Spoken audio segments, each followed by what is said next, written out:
Sekarang kan kebanyakan orang menjual bukan membuat. Jadi ndang entuk duit. Bikin akun TikTok dan bikin website segala macem.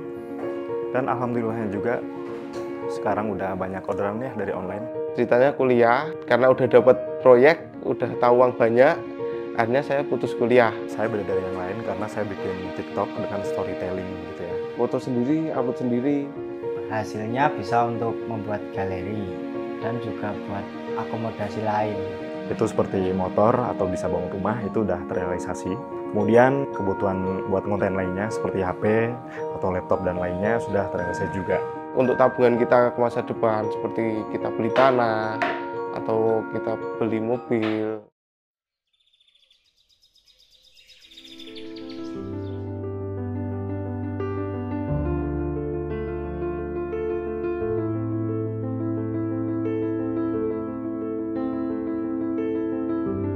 Generasi muda sekarang ya nggak ada yang belajar kerajinan walaupun pengukiran atau pembentukan, jadi kita agak kesulitan dengan tenaga kerja. Jadi agak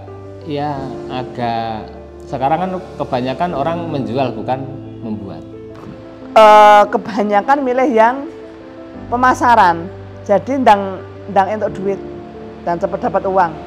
Yang gampang. Kalau yang produksi itu mereka pilih yang mudah-mudah finishing. Nah, ini salah satu termasuk saya selaku kepala desa, pemerintah desa itu juga ada kekhawatiran.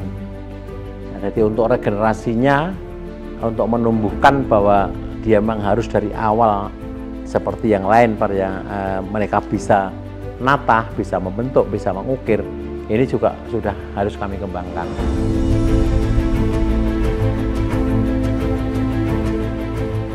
Sebenarnya nggak semua anak muda itu maunya cuma menjual. Kadang juga ada yang malah yang produksi gitu. Ya, itu semua pilihan aja menurutku.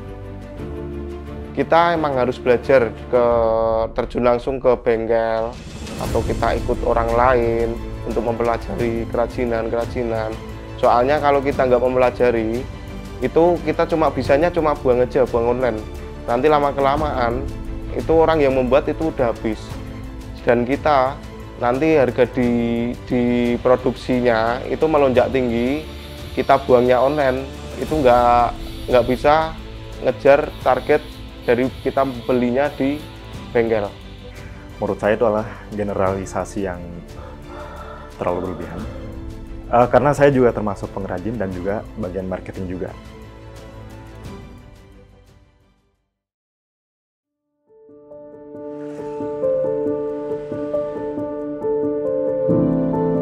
Saya Faizal, saya pengrajin dari Faizal Logam, yang keseharian saya adalah membuat kerajinan logam dan sebagai konten kreator. Nama saya Chandra Gustiawan, saya selaku pengrajin tembaga dengan nama dari workshop saya Chandra Logam Galeri, dan selaku ownernya saya sendiri dan bapak saya. Perkenalkan, saya Winda dari Yuda Art Design.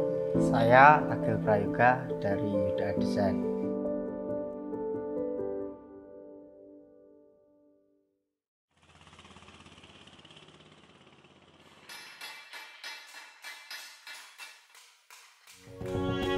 Jadi dulu itu sebenarnya belum merambah ke online ya. Jadi dulu itu masih offline, masih jual-jual ke tetangga yang juragan gitu ya, karena saya juga sebagai pengrajin. Nah, memasuki tahun-tahun sekarang itu lebih ke online. Jadi bikin akun TikTok dan bikin website segala macem. Dan alhamdulillahnya juga sekarang udah banyak orderan ya dari online gitu. Nah, jadi Faizal Logam tuh mulai dari 2018 ketika diajarin bapak ngukir gitu ya. Kemudian mulai bikin-bikin dagangan sendiri, mulai dari skala kecil gitu. Akhirnya mulai bikin website dengan nama faizallogam.com itu. Terus ya akhirnya berjalan seperti sekarang. Konten seperti TikTok di dunia online ya, itu mulai sekitar dari tahun 2021 sampai sekarang. Nah, untuk kerajinan yang akan dijual di medsos itu biasanya kerajinan yang suka di request sama customer. kayak misalnya hiasan rumah seperti lampu, hiasan dinding dan segala macam, sama untuk keperluan masjid, kaligrafi, kubah atau pintu gitu. Untuk yang nggak dijual di medsos biasanya tuh untuk kebutuhan yang nggak terlalu spesifik ya, kayak misalnya tempat buat ngaduk jenang, acara nikahan itu suka dibuat untuk dagangan aja gitu.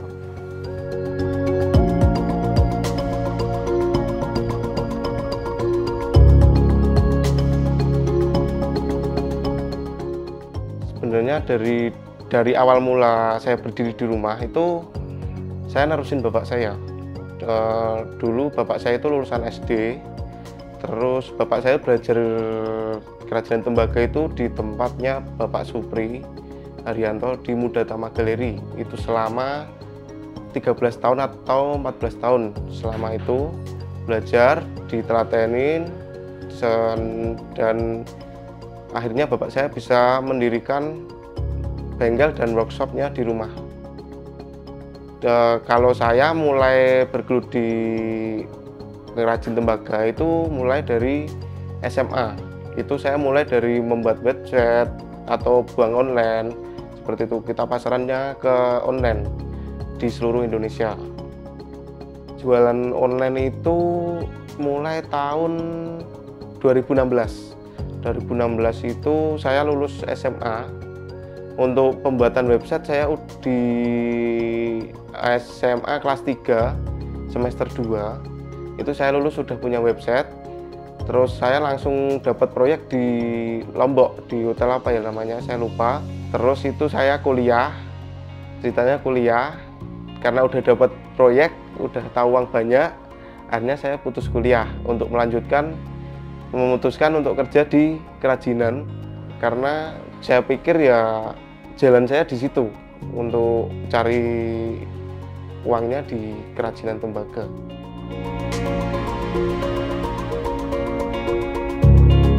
Awal mulanya berdiri itu waktu itu awalnya ikut orang, terus lama-kelamaan ingin mandiri, buka sendiri. Terus berjualannya itu pertama kali itu lewatnya sosial media. Waktu pertama kali itu jualannya pertama kali adalah pemanas makanan yang dibuat di catering itu. Terus lama-kelamaan kan banyak yang minta dibuat ke lampu, hiasan dinding. Mas Yuda itu kan dari keluarganya udah basicnya seni ya, maksudnya membuat kayak gini. Jadi kalau buat itu ya nggak perlu waktu lama-lama sih, maksudnya cukup 5 tahun aja udah bisa. Dari waktu SMP itu.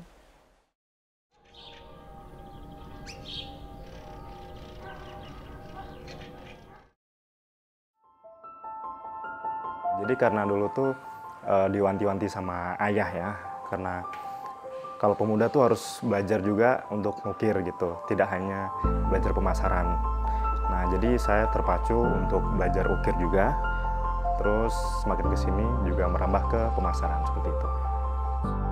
Kalau saya dari customer masuk sampai ngebikin desain, sampai ngedilin harga, sampai produksi, finishing, untuk packing, itu semua saya lakuin sendiri dengan bapak saya dan karyawan saya.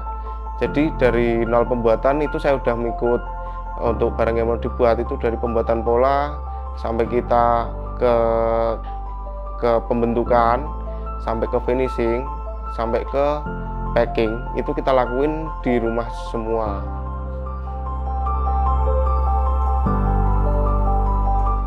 Saya beda dari yang lain karena saya bikin TikTok dengan storytelling gitu ya. Jadi dari alur pembuatan, alur pengemasan, sampai packing segala macam itu dibuat storytelling jadi satu video. Mungkin itu yang bikin Faisal Logam tuh beda sama yang lain gitu. Untuk penjualan yang paling laku ya itu sekarang masih dipegang di website. Siapa yang cari kerajinan, oh munculnya websitenya Faisal Logam gitu.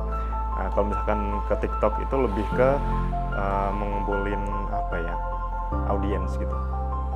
Jadi untuk targeting di TikTok tuh masih lebih banyak gitu. Jadi bukan satu tertuju yang kerajinan aja gitu. Untuk strategi saya, kita melalui iklan Instagram. Misalnya kita mengiklankan satu produk dalam 5 hari atau berapa hari, dan selama iklan itu berjalan kita harus rajin mengupload juga, karena itu berpengaruh untuk orangnya yang melihat di galeri kita yang di Instagram. Foto sendiri, upload sendiri. Misal ada custom baru, kita kasih watermark dulu, baru kita upload. Soalnya kalau untuk dari customer, kalau desainnya udah paten, itu kan sebenarnya nggak boleh dipublikkan. Seperti figura Hamengkubuwono itu sebenarnya saya belum boleh mengupload, karena kemarin saya minta izin untuk mengupload, karena itu juga produksi saya. Alhamdulillah kita diizinkan untuk mengupload di Instagram juga untuk pemasarannya. Kesulitannya mungkin tekniknya ya, karena kan banyak orang yang marketing itu asal foto atau asal video yang nggak berkualitas gitu, jadi audiens mungkin kurang suka ya gitu. Untuk mempertahankan penjualan online dari saya mulai sampai sekarang, yang penting intinya kita telaten mengupload, kita gelutin dengan benar-benar kita serius ke kerajinan ini, biar akun kita bisa naik di nomor 1.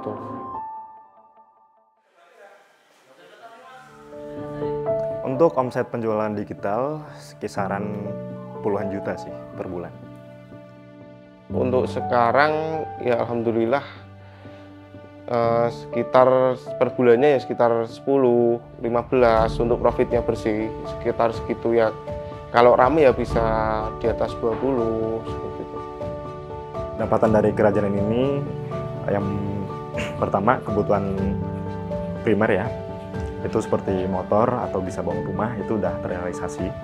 Kemudian kebutuhan buat konten lainnya seperti HP atau laptop dan lainnya sudah terrealisasi juga. Saya udah mendapat ya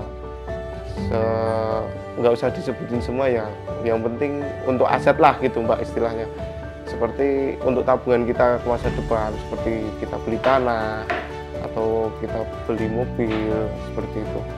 Yang penting untuk bisa tabungan untuk masa depan.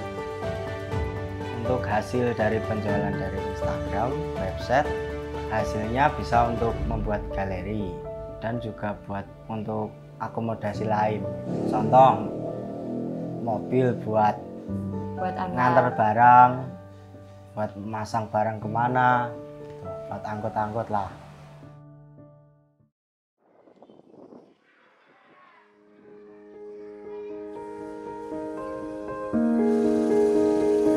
Menurut saya Tumang sudah memenuhi ya, udah bisa menjadi mata pencarian warga-warga sini ya. Karena sekarang juga udah di dunia online ya, jadi kesempatan untuk memasarkan atau mengenalkan produk kita ke keluar itu lebih besar kesempatannya. Nah, saya harap tuh teman-teman yang masih muda gitu tuh juga belajar lah untuk mengukir gitu, untuk melestarikan apa yang kita lakukan selama ini, yaitu mengukir logam ya gitu. Dan juga untuk teman-teman lebih giat lagi untuk pemasaran, karena bagaimanapun juga kita udah ada di era digital. Karena di Tumang itu cari cuannya itu mudah, yang penting nggak usah malas, yang penting telaten, nanti insya Allah kita bisa sukses sama-sama.